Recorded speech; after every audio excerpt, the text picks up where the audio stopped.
ମା ଆମେ ଆଲୋଚନା କରୁଛନ୍ତି ମାତୃ ରଚନାବଳୀ ଭାଗ 10। ଆଜି ପାଠ କରିବା 117ରୁ 121। ଜ୍ଞାନ 117ରୁ ଜ୍ଞାନ 121 ଆଜି ଆରମ୍ଭ କରିବା। ପ୍ରଭୁ ଲେଖୁଛନ୍ତି ଜ୍ଞାନ 117ରେ, ଏକଥା ଆଦୌ ସତ ନୁହେଁ ଯେ ମୁଁ ପୂର୍ବରୁ ନଥିଲି ବା ତୁମେ ପୂର୍ବରୁ ନଥିଲ ବା ଏହି ରାଜାମାନେ ପୂର୍ବରୁ ନଥିଲେ। ଆମେ ଯେ ଏହା ପରେ ମଧ୍ୟ ନ ରହିବୁ ସେ କଥା ବି ଆଦୌ ସତ ନୁହେଁ। କେବଳ ବ୍ରହ୍ମ ଯେ ଏକମାତ୍ର ଶାଶ୍ୱତ ସତ୍ତା, କେବଳ ବ୍ରହ୍ମ ଯେ ଏକମାତ୍ର ଶାଶ୍ୱତ ସତ୍ତା ତା ନୁହେଁ, ମାତ୍ର ବ୍ରହ୍ମରେ ଅବସ୍ଥିତ ରହିଥିବା ସମସ୍ତ ସତ୍ତା ଓ ସମସ୍ତ ବସ୍ତୁ ମଧ୍ୟ ଗୋଟିଏ ଗୋଟିଏ ଶାଶ୍ୱତ ସତ୍ତା। ସେମାନଙ୍କର ସର୍ଜନା ଓ ବିନାଶନ ହେଉଛି ଆମର ବାହ୍ୟ ଚେତନା ସହିତ ଲାଗି ରହିଥିବା ଏକ ଲୁଚକାଳି ଖେଳ। ଜ୍ଞାନ 118ରେ କହୁଛନ୍ତି, ନିର୍ଜନତା ପ୍ରତି ରହିଥିବା ଅନୁରାଗ ହେଉଛି ଜ୍ଞାନ ପ୍ରତି ରହିଥିବା ଆମର ପ୍ରବଣତାର ଏକ ସଂକେତ। ମାତ୍ର ଯେତେବେଳେ ଆମେ ଜନଗହଳି ଭିତରେ, ଯୁଦ୍ଧ କ୍ଷେତ୍ରରେ ଏବଂ ହାଟ ବଜାରରେ ମଧ୍ୟ ଏକ ସୁସ୍ଥିର ନିର୍ଜନତା ବୋଧ ହାସଲ କରିପାରୁ, କେବଳ ସେତିକି ବେଳେ ଯାଇ ଅସଲ ଜ୍ଞାନର ପ୍ରାପ୍ତି ହୋଇଥାଏ। ଜ୍ଞାନ 119, ବୃହତ୍ ବୃହତ୍ କର୍ମର ସାଧନ କଲାବେଳେ ଏବଂ ବିଶାଳ ପରିଣାମ ମାନ ଲାଭ କଲାବେଳେ ତୁମେ ଯଦି ପ୍ରକୃତିରେ ଆଦୌ କିଛି କରୁନାହଁ ବୋଲି ତୁମର ତଥାପି ଏକ ଅବବୋଧ ହୁଏ, ତେବେ ଜାଣି ରଖ ଯେ ପରମେଶ୍ୱର ତୁମର ଚକ୍ଷୁର ସମ୍ମୁଖରୁ ତାଙ୍କର ଆବରଣଟିକୁ ଅପସାରଣ କରାଇ ନେଇଛନ୍ତି। ଜ୍ଞାନ 120, କୌଣସି ଗିରି ଶିଖର ଉପରେ ଏକାକୀ ସ୍ଥିର ଏବଂ ନିର୍ବାକ ହୋଇ ବସିଥିବା ସମୟରେ ତୁମେ ଯଦି ତୁମ ଦ୍ୱାରା ପରିଚାଳିତ ବିପ୍ଳବଟି ପ୍ରତ୍ୟକ୍ଷ କରିପାରୁଛ, ତେବେ କୁହାଯିବ ଯେ ତୁମେ ଦିବ୍ୟ ଦୃଷ୍ଟିର ଅବଶ୍ୟ ଉପଲବ୍ଧି କରିଛ ଏବଂ ଯାବତୀୟ ପ୍ରତିଭାସରୁ ଆପଣଙ୍କୁ ମୁକ୍ତ କରି ଆଣିଛ। ଜ୍ଞାନ 121, ନୈଷ୍କର୍ମ୍ୟ ପ୍ରତି ଅନୁରାଗ ଏକ ନିର୍ବୋଧତା। ନୈଷ୍କର୍ମ୍ୟକୁ ଘୃଣା କରିବା ମଧ୍ୟ ଏକ ନିର୍ବୋଧତା। ନୈଷ୍କର୍ମ୍ୟ ବୋଲି ପ୍ରକୃତିରେ ଆଦୌ କିଛି ନାହିଁ। ଯେଉଁ ପ୍ରସ୍ତର ଖଣ୍ଡଟି ବାଲି ଉପରେ ଅଚଳ ହୋଇ ପଡ଼ି ରହିଛି ଓ ଯାହାକୁ ଏକ ଅଳସ ମୁହୂର୍ତ୍ତରେ ଗୋଇଠା ମାରି ଦୂରକୁ ଫିଙ୍ଗି ଦିଆଯାଇ ପାରୁଛି, ସେଇଠି ମଧ୍ୟ ଗୋଲାର୍ଦ୍ଧ ଗୁଡ଼ିକ ଉପରେ ଆପଣାର ପ୍ରଭାବ ପକାଇ ଆସିଛି। ଇଏ ସମସ୍ତେ, ତମେ ଯୋଉ କହୁଛ ତୁମେ ନଥିଲ, ମୁଁ ନଥିଲି ବା ଏସବୁ ଆଉ ରହିବେ ନାହିଁ, ଏସବୁ ହଉଛି ଆଦୌ ସତ ନୁହେଁ। ବ୍ରହ୍ମ ଯେମିତି ଶାଶ୍ୱତ ସତ୍ତା, ସେଇଭଳି ବ୍ରହ୍ମରେ ଅବସ୍ଥିତ ଏଇ ସମସ୍ତ ସତ୍ତା ଯିଏ ସବୁ ସୃଷ୍ଟିରେ ରହିଛନ୍ତି, ସମସ୍ତ ବସ୍ତୁ ମଧ୍ୟ ଗୋଟିଏ ଗୋଟିଏ ଶାଶ୍ୱତ ସତ୍ତା। ଜ୍ଞାନ 118 କହୁଛନ୍ତି, ଆମର କେତେବେଳେ ଜ୍ଞାନଟା ଯଥାର୍ଥ ଜ୍ଞାନ ପ୍ରାପ୍ତି ହେବ। ଯେ ଜନଗହଳି ଭିତରେ ହଉ, ଯୁଦ୍ଧ କ୍ଷେତ୍ରରେ ହଉ, ହାଟ ବଜାରରେ ହଉ, ତାମାନେ ଚତୁର୍ଦିଗରେ କୋଳାହଳ ଥିଲେ ମଧ୍ୟ ଯଦି ସୁସ୍ଥିର ନିର୍ଜନତା ବୋଧ ଆମେ ସେ ସମୟରେ ହାସଲ କରିପାରୁ, ତେବେ ଆମେ ସେଇ ସମୟରେ ଜାଣିବା ଯେ ଅସଲ ଜ୍ଞାନର ପ୍ରାପ୍ତି ହୋଇଛି। ଜ୍ଞାନ 119ରେ କହୁଛନ୍ତି, ଯେତେ ବୃହତ୍ ବୃହତ୍ କର୍ମ ଆମେ ଯେତେ ସାଧନ କରୁ, ଯେତେ ବିଶାଳ ପରିଣାମ ଲାଭ ହୁଏ, ସେତେବେଳେ ଯଦି ଆମ ଭିତରେ ଏକ ବୋଧ ଆସିଲା, ଅବବୋଧ ଆସିଲା ଯେ ଏଗୁଡାକ ଆଦୌ ମୁଁ କିଛି କରୁନାହିଁ, ଦେଖନ୍ତୁ ଏଇଟା ସେଇ ସମୟରେ ଆସିପାରିବ ଯେତେବେଳେ ଆମେ ଏଇ ଅହଂର ଊର୍ଦ୍ଧ୍ୱ ସ୍ତରକୁ ଉଠି ସାରିଥିବା। ତେଣୁ ମାଗୁ ପ୍ରଭୁଙ୍କର ଲେଖାଟି ରହିଛି ଯେ ସେତେବେଳେ ତୁମେ ଯଦି ତୁମ ଭିତରେ ସେ ଅବବୋଧ ରହିଲା ଯେ ମୁଁ କିଛି କରୁନାହିଁ, ତାହେଲେ ତୁମେ ଜାଣିବ ଯେ ତୁମ ଚକ୍ଷୁ ଆଗରେ ଯୋଉ ଆବରଣଟି ରହିଥିଲା ତାକୁ ପରମ ପ୍ରଭୁ ହଟେଇ ଦେଇଛନ୍ତି। ତାମାନେ ପରମ ସତ୍ୟ, ପରମ ଶାଶ୍ୱତ ସତ୍ତା, ପରମ ସତ୍ତାଙ୍କ ସହିତ ଆମର ସମ୍ପର୍କୀଭୂତ ଆରମ୍ଭ ହେଇଯାଇଛି। ଜ୍ଞାନ 120ରେ କହୁଛନ୍ତି, ଯଦି ତୁମେ ନିର୍ବାକ ହୋଇ ଆମ ଦ୍ୱାରା ଯୋଉ ପରିଚାଳିତ ବିପ୍ଳବଟି ହେଇଛି ବା ଆମେ ଯୋଉ କାର୍ଯ୍ୟଟି କରୁଛନ୍ତି, ତାକୁ ଯଦି ଆମେ ସ୍ଥିର ନିର୍ବାକ ହେଇ ପ୍ରତ୍ୟକ୍ଷ କରିପାରୁଛୁ, ତାହେଲେ ଦିବ୍ୟ ଦୃଷ୍ଟି ଆମ ପାଖରେ ଅଛି ବୋଲି ତୁମେ ଅନୁଭବ କରିପାରିବ ଏବଂ ଜାଣିପାରିବ। ତାହେଲେ କଣ ହବ ନା, ଲେଖୁଛନ୍ତି ସେଥିରେ ଯାବତୀୟ ପ୍ରତିଭାସରୁ ଆପଣଙ୍କୁ ମୁକ୍ତ କରି ଆଣିଛ ବୋଲି ଜାଣିବ। ତାହେଲେ ଏଇ ଯୋଉ ବାହ୍ୟ ରୂପ ଭାବରେ ଯୋଉଟା ଆମକୁ ଲାଗୁଛି ବା ସତ୍ୟ ବୋଲି ବାହାରକୁ ଯୋଉଟା ପ୍ରତୀୟମାନ ହଉଛି ବା ଆମେ ତାକୁ କହୁଛୁ ଏ ସବୁର ସ୍ଥିତି ନାହିଁ, ये जो गुड़िक सब रही से संबंध में आमर प्रकृत ज्ञान हासिल हम। तेणु ये जो बाह्य परिप्रकाशर रु आमे निजको मुक्त कर रखिपर आउ बांधी होइजिबा ना।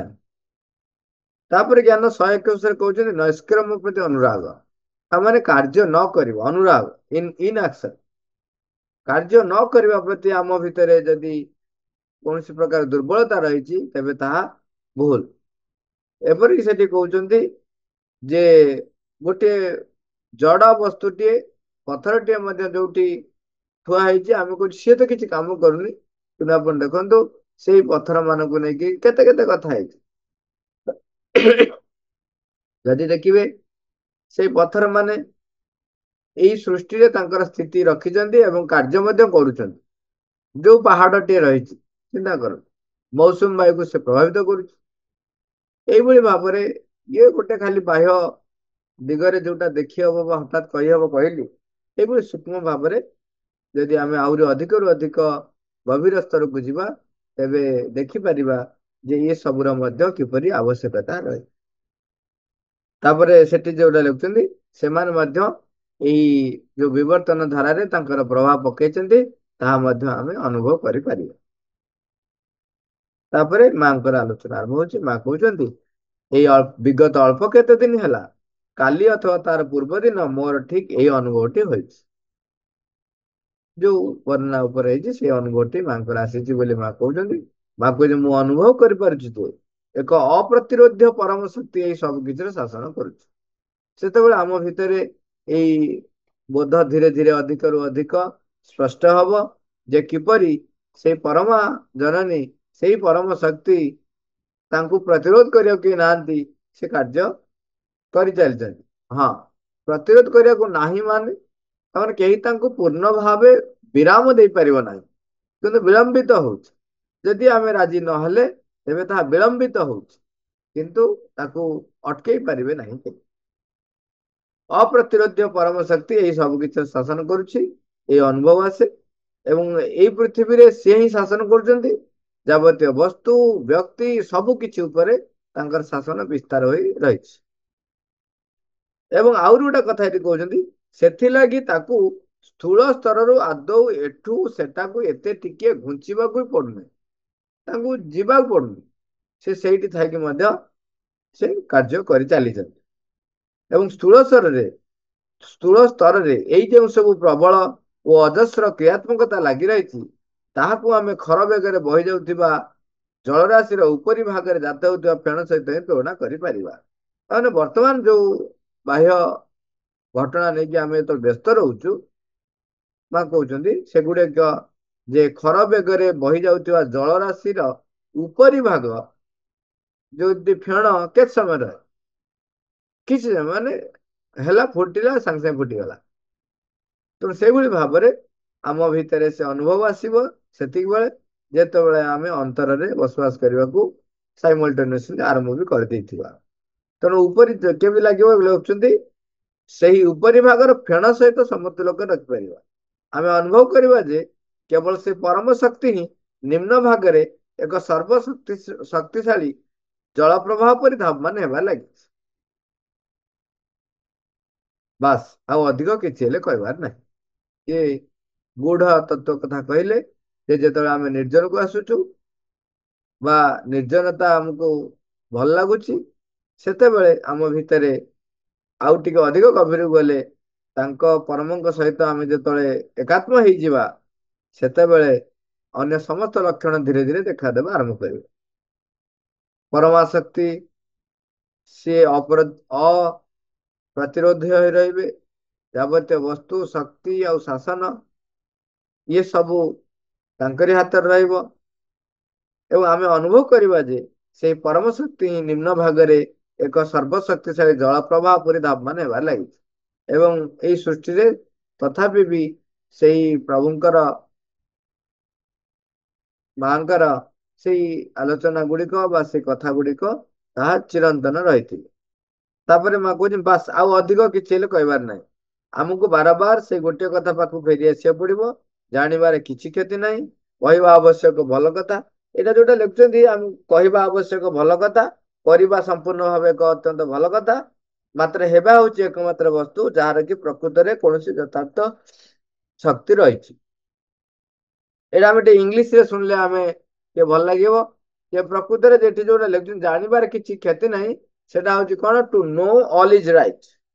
ଜାଣିବା ଠିକ ଅଛି, ଚଳିବ, କିନ୍ତୁ ତାଠାରୁ ଭଲ ହଉଛି କଣ? ଟୁ ସ୍ପିକ୍, ନାଇଁ ତାଠୁ ଭଲ ବୁଝିବାକୁ କିଛି ନାହିଁ।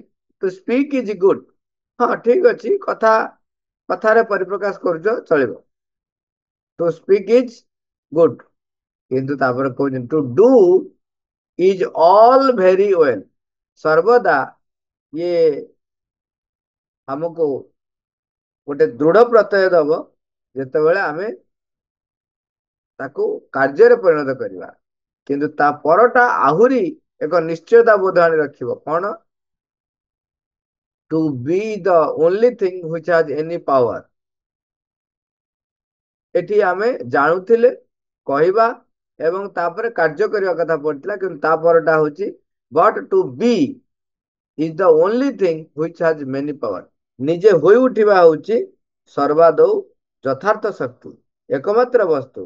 ଲେଖୁଛନ୍ତି ମାତ୍ର ହେବା ହଉଛି ଏକମାତ୍ର ବସ୍ତୁ ଯାହାର କି ପ୍ରକୃତରେ କୌଣସି ଯଥାର୍ଥ ଶକ୍ତି ରହିଛି। ତୁମେ ଦେଖୁଥିବ ଲୋକମାନେ କେଡେ ଅସ୍ଥିର ହୋଇ ପଡନ୍ତି, କାରଣ ସେମାନଙ୍କର ଆଖିରେ ସବୁକିଛି ଯଥେଷ୍ଟ ତ୍ୱରା ସହିତ ଗତି କରୁଥିବା ପରି ଦେଖାଯାଉ ନଥାଏ। ପୁଣି ଉପରେ ଲାଗି ରହିଥିବା ଏହି ଯାବତୀୟ ବିକ୍ଷୋଭ ଏବଂ ବିକ୍ଷୁବ୍ଧତା ସତ୍ତ୍ୱେ ନିମ୍ନରେ ଅବସ୍ଥିତ ରହିଥିବା ସେହି ସର୍ବଶକ୍ତିଶାଳୀ ଅପ୍ରତିରୋଧ୍ୟ ଦିବ୍ୟ ସୃଷ୍ଟିର ନିର୍ମୀୟ ଗାନ ରଚନା ବିଷୟରେ ମୁଁ ଏକ ଦର୍ଶନ ଲାଭ କରିଥିଲି। ତାକୁ ପ୍ରଶ୍ନ କରାହଉଛି, ମାତ୍ର ଆପଣଙ୍କୁ ବ୍ୟକ୍ତ କରିବା ଆଣିବା ଲାଗି ହେଲେ ଶକ୍ତିର ଏହି ବିପୁଳ ସ୍ରୋତ ଲାଗି କେତେକ ନିମିତ୍ତର ଅବଶ୍ୟ ପ୍ରୟୋଜନ ରହିଛି, ନୁହେଁ କି? ମା ଉତ୍ତର, ହଁ, ଏକ ମସ୍ତିଷ୍କ। ମାତ୍ର ଯଥାର୍ଥ ଭାବରେ କହିବାକୁ ଗଲେ କେବଳ ମସ୍ତିଷ୍କ ବ୍ୟତୀତ ଆଉ ଅଧିକ କିଛିର ମଧ୍ୟ ପ୍ରୟୋଜନ ରହିଛି। ଅତୀତରେ ଯେପରି ହୋଇଛି, ଏହି ବୃହତ୍ ଶକ୍ତି ଆପଣଙ୍କୁ ଏକ ମାନସିକ ଅଥବା ଅଧିମାନସିକ ଧାରାରେ ବ୍ୟକ୍ତ କରି ଆଣିପାରିବ। ଶକ୍ତିର ମଧ୍ୟ ଦେଇ ତାହା ନିଜକୁ ଏକ ପ୍ରାଣିକ ରୀତିରେ ମଧ୍ୟ ବ୍ୟକ୍ତ କରି ଆଣିପାରିବ। ମାଂସପେଶୀର ମାଧ୍ୟମରେ ମଧ୍ୟ ବ୍ୟକ୍ତ କରିପାରିବ। ମାତ୍ର ତାହା କିପରି ଶୁଦ୍ଧ ଏବଂ ପ୍ରତ୍ୟକ୍ଷ ଭାବରେ ଏହି ଭୌତିକ ଭୂମିରେ ମଧ୍ୟ ବ୍ୟକ୍ତ କରିପାରିବ, ଆପଣ ଅନେକ ସମୟରେ ସେ କହୁଛନ୍ତି କରିପାରିବ କିପରି?